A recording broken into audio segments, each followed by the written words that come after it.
வணக்கம். இது வடலியின் இரவு நேர பிரதான செய்திகளோடு இணைந்து கொள்ளும் நான் ரேகா சுஜேந்திரன். முதலில் தலைப்பு செய்திகள். வடக்கு மக்களின் உண்மை நிலை அறிந்து விகாரை பிரச்சினைக்கு தீர்வு, ஜனாதிபதி அனுரகுமார திசாநாயக்க உறுதி. சமூக புதைகுழியினை மறைக்கும் முகமாக தையிட்டி விகாரை கட்டப்பட்டுள்ளதா? அருட்தந்தை சக்திவேல் கேள்வி. அர்ச்சுனா எம்பி மீதான முறைப்பாடுகள், சபையில் முக்கிய அறிவிப்பை வெளியிட்ட சபாநாயகர். பணைய கைதிகளில் ஒருவரான தாயின் உடலை கமாஸ் ஒப்படைக்கவில்லை, இஸ்ரேல் குற்றச்சாட்டு. பதிலடி குறித்தும் எச்சரிக்கை. தொடர்பென விரிவான செய்திகள். குறுகிய அரசியல் லாபங்களுக்காக இனவாதம், மதவாதத்தை தூண்டுவதற்கு எவருக்கும் இடமளிக்கப்பட மாட்டாது என ஜனாதிபதி அனுரகுமார திசாநாயக்க தெரிவித்துள்ளார். 10வது நாடாளுமன்றத்தின் பாதுகாப்பு அமைச்சர் ஆலோசனை குழுவின் முதலாவது கூட்டம் நாடாளுமன்றத்தில் நேற்று நடைபெற்றது. இதன்போது வடக்கு மாகாணத்தில் அமைக்கப்பட்டுள்ள சில வழிபாட்டு ஸ்தலங்களை அடிப்படையாக கொண்டு இன மற்றும் மத ரீதியான பிளவுகளை ஏற்படுத்துவதற்கான வாய்ப்புகள் இருக்கின்றன என்று சில நாடாளுமன்ற உறுப்பினர்கள் ஜனாதிபதியின் கவனத்திற்கு கொண்டு வந்தனர். இதன்போது கருத்து வெளியிட்ட ஜனாதிபதி அனுரகுமார திசாநாயக்க, வடக்கில் மக்களின் உண்மையான தேவைக்கு அமைய வழிபாட்டு ஸ்தலங்கள் அமைக்கப்பட்ட விவகாரம் சம்பந்தமான பிரச்சினைகள் தீர்க்கப்பட வேண்டும். குறுகிய அரசியல் லாபம் தேடும் குழுவினர் இதுபோன்ற சம்பவங்களை அரசியல் முரண்பாடுகளாக்குகின்றனர். இதன்போது குறுகிய அரசியல் லாபங்களுக்காக இனவாதம், மதவாதத்தை தூண்டுவதற்கு எவருக்கும் இடமளிக்கப்பட மாட்டாது. மதவாதம் மற்றும் இனவாதம் என்பன அரசியலில் இருந்து முற்றாக நீக்கப்பட வேண்டும். வடக்கில் மக்களின் உண்மையான தேவைக்கு அமைய இந்த பிரச்சினைகள் தீர்க்கப்பட வேண்டும். குறுகிய அரசியல் லாபம் தேடும் குழுவினர் இதுபோன்ற சம்பவங்கள் அரசியல் முரண்பாடுகளாக்குகின்றனர் எனவும் தெரிவித்தார். அத்துடன் வடக்கு கிழக்கு மாகாணங்களில் இராணுவ முகாம்களுடன் கூடிய காணிகளை மீண்டும் உரிமையாளர்களுக்கு வழங்குவது தொடர்பிலும் சில நாடாளுமன்ற உறுப்பினர்கள் ஜனாதிபதியின் கவனத்திற்கு கொண்டு வந்தனர். இதற்கு பதிலளித்த பாதுகாப்பின் அமைச்சின் செயலாளர், வடக்கு கிழக்கு மாத்திரமன்றி நாடு முழுவதிலும் முப்படையினரின் பாவனையில் உள்ள காணிகள் தொடர்பில் மீண்டும் மதிப்பாய்வு மேற்கொண்டு காணிகளை விடுவிப்பது குறித்து எதிர்காலத்தில் தீர்மானம் எடுக்கப்படும் எனவும் பதிலளித்தார்.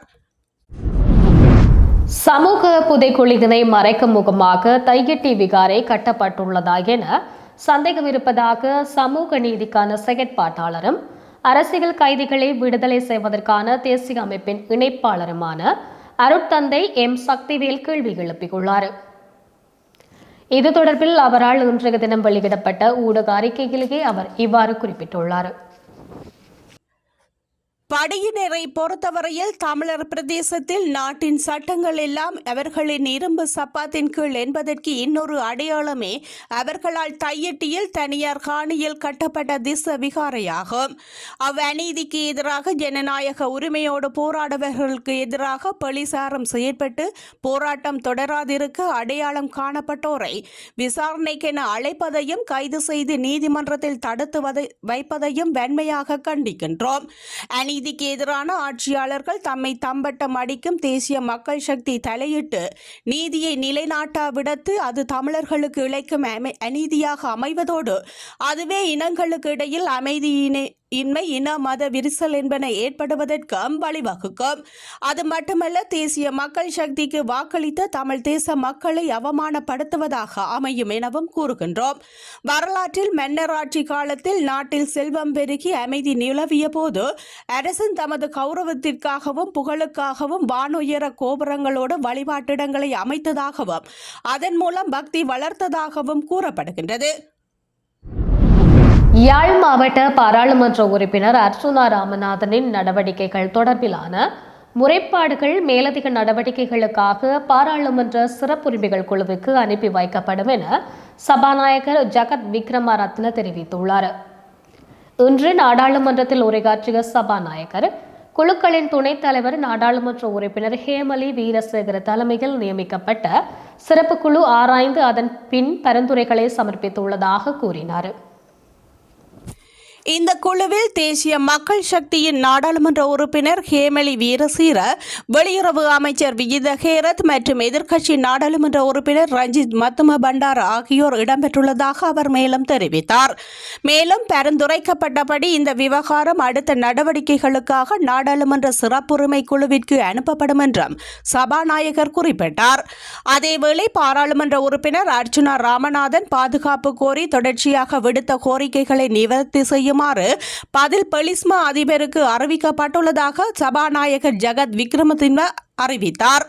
இது தொடர்பாக எம்பி தன்னிடம் பல கோரிக்கைகளை விடுத்ததாக கூறிய சபாநாயகர், இந்த விவகாரம் பொறுப்பு ஜிஜிபிக்கு அனுப்பப்பட்டுள்ளதாகவும் இது தொடர்பாக தேவையான நடவடிக்கைகளை எடுக்குமாறும் அவருக்கு அறிவுறுத்தப்பட்டுள்ளதாகவும் சபாநாயகர் இதன்போது தெரிவித்தார்.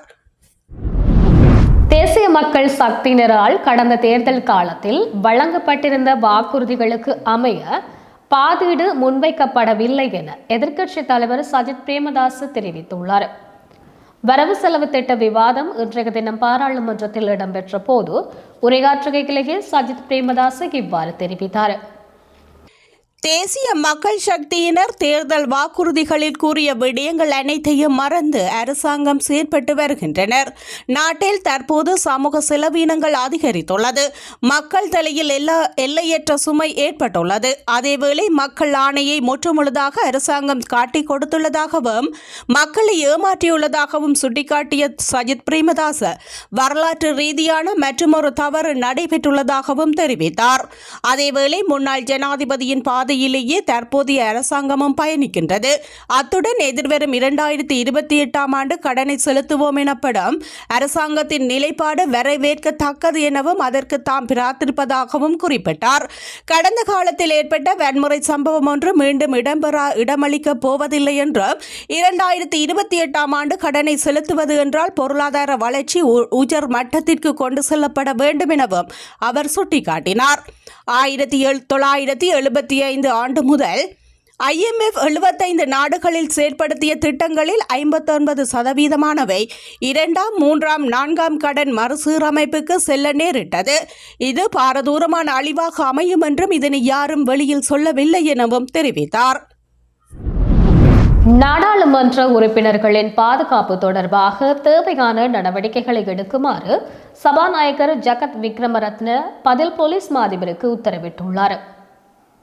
சபாநாயகர் வைத்திய ஜெகத் விக்ரமரத்ன இன்று நாடாளுமன்றத்தில் இதனை குறிப்பிட்டுள்ளார். நாடாளுமன்ற உறுப்பினர்கள் தங்கள் பாதுகாப்பு குறித்து தேவையான நடவடிக்கைகளை எடுக்குமாறு சபாநாயகரிடம் பலமுறை விடுத்த கோரிக்கைகளை பரிசீலித்த பின்னர் இந்த நடவடிக்கை எடுக்கப்பட்டதாக சபாநாயகர் இதன்போது தெரிவித்தார். தையிட்டி விகாரையை இடிக்க வாரீர் என முகநூலில் பகிரப்பட்ட பதிவு தொடர்பில் யாழ்ப்பாணத்தை சேர்ந்த 2 ஊடகவியலாளர்களிடம் பலாலி போலீசார் சுமார் 6 மணி நேரம் தீவிர விசாரணைகளை மேற்கொண்டு வாக்குமூலங்களை பெற்றுள்ளனர். தையிட்டி விகாரையை இடிக்க வாரீர் என நாடாளுமன்ற உறுப்பினர் கஜேந்திரகுமார் பொன்னம்பலத்தின் பெயரில் போலி முகநூல்களில் பதிவுகள் பகிரப்பட்டன. இதுகுறித்த பதிவுகள் பகிரப்பட்டு சில மணி நேரங்களில் நாடாளுமன்ற உறுப்பினர் கஜேந்திரகுமார் பொன்னம்பலம் குறித்த பதிவு போலியானது என தனது சமூக ஊடகங்களில் பதிவிட்டதுடன் ஊடக சந்திப்பு ஒன்றினையும் நடாத்தி அது போலியான விவரங்களாக அறிவித்திருந்தார். இந்த நிலையில் கடந்த வாரம் விகாரையை இடிக்க வாரீர் என போலி முகநூலில் விளம்பரப்படுத்தப்பட்ட விடயம் தொடர்பில் கஜேந்திரகுமார் பொன்னம்பலத்திற்கு எதிராக மெல்லாவகம் நீதவான் நீதிமன்றத்தில் பலாலி போலீசார் வழக்கு தாக்கல் செய்துள்ளனர். இந்த நிலையில் அச்சிவேலி பகுதியை சேர்ந்த 2 ஊடகவியலாளர்களிடம் வாக்குமூலம் பெறுவதற்காக பலாலி போலீஸ் நிலையத்தின் உப போலீஸ் பிரிவுக்கு அழைத்த போலீசார் ஊடகவியலாளர்களை அங்கிருந்து உயர் பாதுகாப்பு வலயத்திற்குள் உள்ள பலாலி போலீஸ் நிலையத்திற்கு அழைத்து சென்று விசாரணைகளை முன்னெடுத்திருந்தனர். 2 ஊடகவியலாளர்களின் தொலைபேசிகளை பெற்று சோதனையிடப்பட்டதுடன் அவர்களிடம் சுமார் 6 மணி நேரம் தீவிர விசாரணைகளை முன்னெடுத்து வாக்குமூலங்களை பெற்றுக்கொண்ட பின்னர் குறித்த வழக்கு விசாரணைகள் தொடர்பில் தாம் அழைக்கும் போது போலீஸ் நிலையத்திற்கு சமூகம் அளிக்க வேண்டும் எனும் நிபந்தனையுடன் இருவரையும் போலீசார் விடுவித்துள்ளனர். தொடர்வது வெளிநாட்டு செய்தி. கமாசினால் பணிக கைதியாக பிடிக்கப்பட்ட பின்னர் உயிரிழந்த ஸ்ரீபிபாஸ் என்ற 2 பிள்ளைகளின் தாயின் உடலை ஒப்படைக்காதமைக்கான விலையை ஹமாஸ் செலுத்தும் என இஸ்ரேலிய பிரதமர் பெஞ்சமின் நெதன்யாகு எச்சரித்துள்ளார். அக்டோபர் 2023 7ஆம் திகதி பணைய கைதியாக பிடிக்கப்பட்ட ஸ்ரீபிபாஸ் அவரது 2 குழந்தைகள் உட்பட 4வரின் உடலை இஸ்ரேலிடம் ஒப்படைத்ததாக கமாஸ் தெரிவித்துள்ளது. 4வரின் உடல்களை கமாஸ் ஒப்படைத்துள்ளது. இந்த உடல்கள் இஸ்ரேலின் தேசிய தடவியல் நிலையத்திற்கு கொண்டு செல்லப்பட்ட நிலையில் ஸ்ரீபிபாஸின் உடலை கமாஸ் ஒப்படைக்கவில்லை என இஸ்ரேலிய அதிகாரிகள் தெரிவித்துள்ளனர். இதனைத் தொடர்ந்து கமாஸினை இஸ்ரேலிய பிரதமர் கடுமையாக சாடியுள்ளார். உயிரிழந்த ஸ்ரீ உட்பட அனைத்து பணைய கைதிகளையும் நாட்டிற்கு கொண்டு வருவதற்கு நாங்கள் உறுதிப்பாடுடன் செயற்படுவோம். இந்த ஈவிரக்கமற்ற தீய உடன்படிக்கை மீறலிற்கான விலையை கமாஸ் செலுத்த வேண்டும் என அவர் தெரிவித்துள்ளார். தொடர்வது விளையாட்டு செய்தி. ICC சாம்பியன்ஸ் கிண்ண கிரிக்கெட் அங்குரார்ப்பண அத்தியாயத்தில் சாம்பியனான தென்னாப்பிரிக்காவை அறிமுக அணி ஆப்கானிஸ்தான் இன்று நடைபெறவுள்ள பி குழுக்கான சாம்பியன்ஸ் கிண்ண ஆரம்ப போட்டியில் எதிர்த்தாட உள்ளது. தென்னாப்பிரிக்கா தான் விளையாடிய கடைசி 6 சர்வதேச ஒருநாள் கிரிக்கெட் போட்டிகளில் தோல்விகளை தழுவிய நிலையிலேயே சாம்பியன் கிண்ண கிரிக்கெட் போட்டியில் பங்கேற்கின்றது. அது மட்டுமல்லாமல் கடந்த வருடம் ஐக்கிய அரபு ராச்சியத்தில் நடைபெற்ற ஆப்கானிஸ்தானுடனான 3 போட்டிகள் கொண்ட சர்வதேச ஒருநாள் கிரிக்கெட் தொடரில் 1-2 என தென்னாப்பிரிக்கா தோல்வியடைந்திருந்தது. ஆனால் தற்போதைய தென்னாப்பிரிக்கா ஒருநாள் அணி மிகவும் பலம் வாய்ந்த அணியாக கருதப்படுகின்றது. அதேவேளை முதல் தடவை சாம்பியன் கிண்ண கிரிக்கெட் போட்டியில் விளையாடும் ஆப்கானிஸ்தான் கடைசியாக தான் விளையாடிய 4 சர்வதேச கிரிக்கெட் ஒருநாள் தொடர்களில் வெற்றி வாகை சூடியிருந்தது. மேலும் இந்தியாவில் 2023 நடைபெற்ற ICC ஆடவர் உலக கிண்ண கிரிக்கெட் போட்டியில் இங்கிலாந்து, பாகிஸ்தான், இலங்கை ஆகிய பலம் வாய்ந்த அணிகளை ஆப்கானிஸ்தான் வெற்றி கொண்டு தலைகீழ் முடிவுகளை ஏற்படுத்தியிருந்தது. அதேபோன்று சாம்பியன் கிண்ண கிரிக்கெட் போட்டியிலும் எதிர்பாராத திருப்பங்களை ஏற்படுத்தும் குறிக்கோளுடன் ஆப்கானிஸ்தான் களமிறங்குகின்றமை குறிப்பிடத்தக்கது. இத்துடன் வடலியின் இரவு நேர பிரதான செய்திகள் நிறைவு பெறுகின்றன. செய்திகளை அறிந்து கொள்ள வடலி மீடியா இணையதளத்தோடு இணைந்து கொள்ளுங்கள். வணக்கம்.